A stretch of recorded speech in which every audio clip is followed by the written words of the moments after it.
Hello friends, welcome to Cream Cuts. என்னோட பேரு கீர்த்திகா. எனக்கு இப்போ 23 வயசு ஆகுது.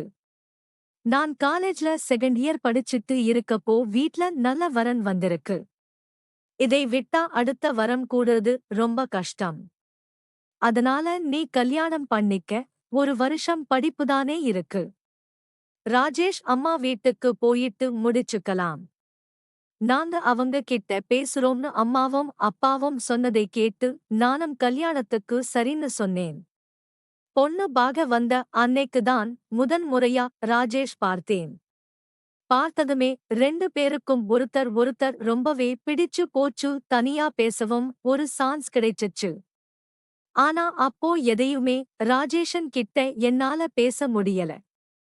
கல்யாணத்துக்கு அப்புறமா புரிஞ்சுக்கறதுக்கு நிறைய டைம் கிடைக்கும்னு நினைச்சு 2 பேரும் போன்ல பேச ஸ்டார்ட் பண்ணோம். கல்யாணத்துக்கு ஒரு மாசம்தான் டைம் இருந்துச்சு. எல்லாமே சீக்கிரமா நடந்த மாதிரி தோணுச்சு. கல்யாணமும் நாங்க எதிர்பார்த்த மாதிரியே ரொம்பவே சிறப்பா நடந்து முடிஞ்சுச்சு. ராஜேஷ்னோட மனைவியான அந்த நிமிஷம் நான் ரொம்பவே சந்தோஷப்பட்டேன். அன்னைக்கு நைட் எங்க வீட்லதான் முதலிரவு ஏற்பாடு பண்ணி இருந்தாங்க. ஒரு ஆண் கூட நைட் தூங்க போற அந்த நேரம் எப்படி இருக்கும் அப்படின்னு மனசுக்குள்ள ஒரே டென்ஷனா இருந்துச்சு. ராஜேஷ்னுக்கு புடிச்ச மாதிரி நடந்துக்கோன்னு பெரியவங்க எல்லாருமே அட்வைஸ் பண்ணி அனுப்பி வச்சாங்க. அதே மாதிரி எங்களோட முதல் இரவு எதிர்பார்த்ததை விட நல்லாவே போச்சு. ராஜேஷ்னும் ஆசை தீர என்னோட உல்லாசமா இருந்தாரு. அடுத்த நாள் அம்மா வீட்டுல இருந்து ராஜேஷ் அம்மா வீட்டுக்கு கிளம்பி போனோம். ராஜேஷ் அப்பா ராஜேஷ் அம்மா என்னோட நல்ல விதமாதான் பழகுனாங்க. ராஜேஷ் அம்மா வீட்ல என்னோட வாழ்க்கை ஸ்டார்ட் ஆச்சு. காலேஜ் போகவும் ஆரம்பிச்சேன். ராஜேஷன் ஆபீஸ்க்கு போறப்ப என்னையும் காலேஜ்ல விட்டுட்டு போயிருவாரு. ஈவினிங் லவ்வர்ஸ் மாதிரி 2 பேரும் ஊர் சுத்தவும் ஆரம்பிச்சோம். இப்படியே ஒரு வருஷம் ஓடி போச்சு. காலேஜ் முடிஞ்சு நான் வீட்டுல இருக்க ஆரம்பிச்சேன். ராஜேஷ்னும் நானும் சந்தோஷமான தாம்பத்தியத்தில இருந்தாலுமே வீட்டுக்குள்ள சொந்தக்காரங்க அக்கம் பக்கம் உள்ளவங்க ஒரு கேள்வியை மட்டும் கேட்டுக்கிட்டே இருந்தாங்க. என் மாமியாரு ஒவ்வொரு மாசமும் நான் தலைக்கு குளிக்கின்றப்ப இந்த மாசம் நல்ல செய்தி இல்லையா அப்படின்னு கேப்பாங்க. எனக்கும் ஆசைதான். ஆனா அந்த ஒரு விஷயம் மட்டும் நடக்கவே இல்லை. 1 வருஷம் 2 வருஷம் ஆச்சு. நல்ல செய்தி இல்லை. 2 வருஷம் 3 வருஷமும் ஆச்சு. இப்பவும் நான் கர்ப்பமாகவே இல்லை. இப்போ என்னோட ராஜேஷ் அம்மா ரொம்பவே பதட்டமா ஆரம்பிச்சாங்க.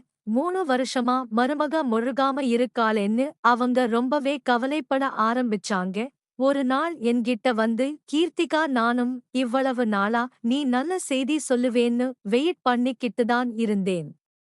ஆனா அது நடக்குற மாதிரியே எனக்கு தெரியல. நீயும் ராஜேஷ்னும் ஹாஸ்பிட்டலுக்கு போய் செக் பண்ணி பாருங்க. இனிமேலையும் குழந்தைக்காக பார்த்துக்கிட்டே இருக்க முடியாது. இன்னைக்கே போங்கன்னு சொன்னாங்க. ராஜேஷ் அம்மா சொன்னதை கேட்டு அன்னைக்கு ஈவினிங்கே நானும் ஹஸ்பண்டும் ஒரு பிரைவேட் ஹாஸ்பிட்டலுக்கு போனோம். அங்க எங்க 2 பேருக்கும் நிறைய டெஸ்ட் எல்லாம் எடுத்தாங்க. அதுலதான் பிரச்சனை எனக்கு இல்லை. என்னோட கணவருக்கு தான் இருக்குன்னு எனக்கு தெரிய வந்துச்சு. என்னோட கணவர் வெளியூர்ல வேலை பார்க்கறதுனால லீவ்ல மட்டும்தான் வீட்டுக்கு வருவாரு. ஒருவேளை இந்த விஷயம் அவருக்கு தெரிஞ்சா ரொம்பவே கஷ்டப்படுவாருன்னு நான் சொல்லவே இல்லை. ஹாஸ்பிட்டல்ல டாக்டரை பார்த்துட்டு டெஸ்டுக்கு எல்லாம் கொடுத்துட்டு என்னோட ஹஸ்பண்ட் ஊருக்கு கிளம்பி போயிட்டாரு. நான் மட்டும் போனனாலதான் இந்த விஷயம் எனக்கு தெரிய வந்துச்சு. இதை பத்தி உடனே என்னோட ராஜேஷ் அம்மா கிட்ட சொன்னேன். அவங்க இதை கேட்டுட்டு ரொம்பவே கவலையாகிட்டாங்க. எனக்கு குழந்தை இல்லாதத பத்தி அக்கம் பக்கம் இருக்க எல்லாருமே கிண்டல் பண்ணி பேசிக்கிட்டே இருப்பாங்க. இதை கேட்டு என்னோட அத்தைக்கு ரொம்பவே கோவம் வந்துச்சு. நானும் என்னோட ராஜேஷ் மாமா இந்த பிரச்சனையை சால்வ் பண்றதுக்காக ட்ரீட்மெண்ட் எடுக்கலாம்னு சொல்லுவாங்கன்னு நினைச்சேன். ஆனா அவங்க சொன்னதை கேட்டு ஒரு நிமிஷம் எனக்கே அவ்வளோ ஷாக்கா இருந்துச்சு. ராஜேஷ் அப்பா கிட்ட ராஜேஷ் அம்மா கணவருக்கு இருக்கக்கூடிய பிரச்சனையை பத்தி சொல்லி இருக்காங்க. அதை கேட்ட அவரும் ரொம்பவே வருத்தப்பட்டிருக்காரு.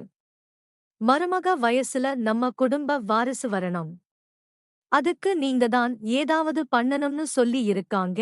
இதை கேட்ட அவரும் நான் என்ன பண்றது? ட்ரீட்மெண்ட் எடுக்கட்டும்.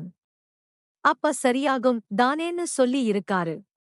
இதுக்கு என்னோட ராஜேஷ்மான் அம்மா அதுக்கெல்லாம் ரொம்ப நாள் வெயிட் பண்ணணும். அதுவரைக்கும் அக்கம் பக்கத்துல உள்ளவங்களை என்னால சமாளிக்க முடியாது.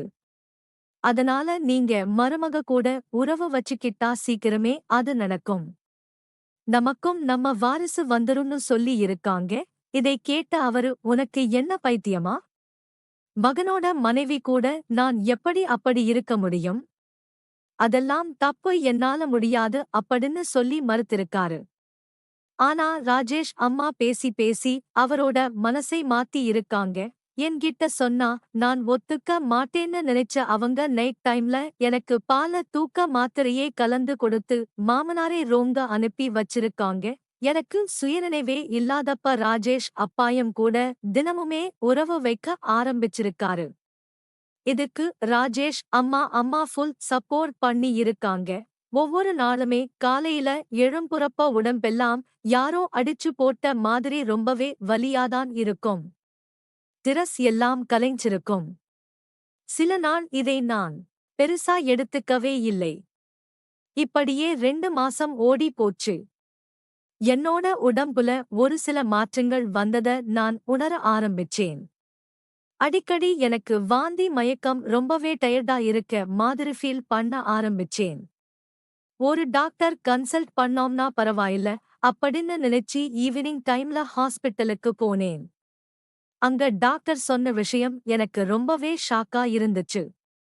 வாழ்த்துக்கள், நீங்க அம்மா ஆகஸ்ட் போறீங்க அப்படின்னு சொன்னாங்க. இதை கேட்டதுமே என்னால சந்தோஷப்படவே முடியல. ஹஸ்பண்ட் பக்கத்துல இல்ல, இருந்தாலும் அவருக்கு பிரச்சனை இருக்கப்ப நான் எப்படி அப்படின்னு யோசிச்சுக்கிட்டே அங்க இருந்து வீட்டுக்கு கிளம்பினேன். டாக்டர் சொன்னத பத்தி என்னோட ராஜேஷ் அம்மா கிட்டயும் சொன்னேன். அதை கேட்டு அவங்க என் மேல சந்தேகப்பட்டு திட்டுவாங்கன்னு பார்த்தா நல்ல செய்தி சொல்லி இருக்கேன்னு சொல்லி எனக்கு சர்க்கரை கொடுத்து கொண்டாட ஆரம்பிச்சாங்க. எனக்கு ஒண்ணுமே புரியல. நான் யார் கூடயும் தகாத உறவிலையும் இல்லை, கணவரை தவிர வேற யார் கூடயும் உறவு வச்சுக்கவும் இல்லை. அப்ப குழந்தை எப்படி? யாரோட குழந்தை? இதை யோசிச்சு எனக்கு தலைவலியே அதிகமாயிருச்சு. ராஜேஷ் அம்மா ராஜேஷ்னுக்கு கால் பண்ணி இந்த விஷயத்தை பத்தி சொல்றாங்க. அவரும் ரொம்பவே சந்தோஷமா கிளம்பி வாரேன்னு சொல்றாரு. 3 வருஷமா ஒரு குழந்தைக்காக இயங்குன எனக்கு இப்ப அது கிடைச்சிருக்கு. ஆனா அதை நினைச்சு சந்தோஷப்படக்கூடிய வாய்ப்பு எனக்கு அமையல.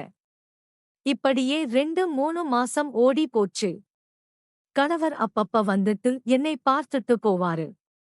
குழந்தை அவரோடுதான்னு நினைச்சு ஒவ்வொரு விஷயத்தையுமே பார்த்து செய்ய ஆரம்பிச்சாரு. என்னாலதான் இதை பத்தி யார்கிட்டயுமே பேச முடியல. எந்த ஒரு ரகசியமுமே ரொம்ப நாள் வெளிவராம இருக்காது. அப்படின்னு சொல்ற மாதிரி ஒரு நாள் என்னோட மாமனாரும் மாமியாரும் ரூம்ல பேசிட்டு இருந்ததை எதிர்ச்சியா நான் கேட்டுட்டேன். இப்ப இருக்க மெடிக்கல் ஃபெசிலிட்டீஸ்ல குழந்தை பிறக்க எவ்வளவோ ட்ரீட்மெண்ட்ஸ் இருக்கு. அதை ட்ரை பண்ணி இருக்கலாம். அதை விட்டுட்டு மகனுக்கு இவங்க 2 பேருமே சேர்ந்து இவ்வளோ பெரிய துரோகத்தை பண்ணி இருக்காங்களேன்னு அந்த நிமிஷம் எனக்கு தோணுச்சு. உங்க மூலமா மருமக வயித்துல நம்ம குடும்ப வாரிசு வந்தது எனக்கு ரொம்பவே சந்தோஷம். குழந்தை வந்துட்டா யாரும் நம்ம பையனை தப்பா பேச மாட்டாங்க. அவனுக்கும் அப்பாவான சந்தோஷம் கிடைக்கும். இது எல்லாமே உங்களாலதான் நடந்துச்சு. மருமகளுக்கு தெரியாத வரைக்கும் ரொம்ப நல்லது. இந்த ரகசியம் நம்மளோடையே போகட்டும் அப்படின்னு 2 பேரும் பேசிட்டு இருந்தாங்க. இதை கேட்டு எனக்கு பயங்கரமா கோபம் வந்துச்சு. உடனே இதை பத்தி கேட்டு அவங்க 2 பேர் கிட்டையும் சண்டை போட ஆரம்பிச்சேன். உண்மை தெரிஞ்சத நினைச்சு ஃபர்ஸ்ட் அவங்க பயந்தாலும் அதுக்கு அப்புறமா 2 பேரும் சேர்ந்து என்னை மிரட்ட ஆரம்பிச்சாங்க. இத ராஜேஷன் கிட்ட நீ சொன்னா நீதான் வேற யாருடையோ கள்ள உறவு வச்சு அதுல வந்த குழந்தைதான் இது. அதை மறைக்கதான் இப்படி ஒரு போய் சொல்றேன்னு சொல்லுவோம். ராஜேஷன் நாங்க சொன்னா கேப்பான். உனக்கு இந்த வீடு இருக்கணும். ராஜேஷ்னுக்கு மனைவியா வாழணும்னு நினைச்சா குழந்தையை பெத்து வளர்க்கிற வழிய பாரு. இல்லன்னா உங்க அம்மா வீட்டுக்கு போய் வாழா வெட்டியாதான் இருக்கணும். இந்த குழந்தை பிறந்தா யாரோட குழந்தை இதுன்னு கேட்டு டெய்லியுமே ஊர்ல இருக்கவங்க அக்கம் பக்கத்துல இருக்கவங்க சொந்தக்காரங்கன்னு சொல்லி எல்லாருமே கேள்வியே கேட்டு உன்னை சாகடிக்காம விடமாட்டாங்க. யார் மூலமா வந்திருந்தா என்ன, இது இந்த வீட்டு வாரிசுதானே அப்படின்னு என் ராஜேஷ் அம்மா என்னை மிரட்டுனாங்க. அதுக்கப்புறம் நானும் நல்லா யோசிச்சேன். இப்ப 9 மாசம். குழந்தையை ஒன்னும் பண்ண முடியாது. இவங்க பண்ண தப்புக்கு இந்த குழந்தை என்ன பண்ணும்? அதை நாம தண்டிக்கவும் முடியாது. அதுக்காக சரி நாம எல்லாத்தையுமே மறந்து வாழணும்னு முடிவு பண்ணேன். இந்த ரகசியம் என்னோடவே போகட்டும்னு நினைச்சு மனசுக்குள்ளேயே புதைச்சிக்கிட்டு அந்த குழந்தைக்காக வாழ ஆரம்பிச்சேன். இப்போ என்னோட பையனுக்கு 2 வயசு ஆகுது. ஒவ்வொரு முறையுமே அவன் என்னோட கணவரே அப்பான்னு கூப்பிடுறப்ப எனக்குள்ள ஒரு குற்ற உணர்ச்சி இருந்துகிட்டேதான் இருக்கு. என்னோட முடிவு சரியா தப்பா நீங்க என்ன நினைக்கிறீங்க அப்படின்றத கமெண்ட்ஸ்ல ஷேர் பண்ணுங்க.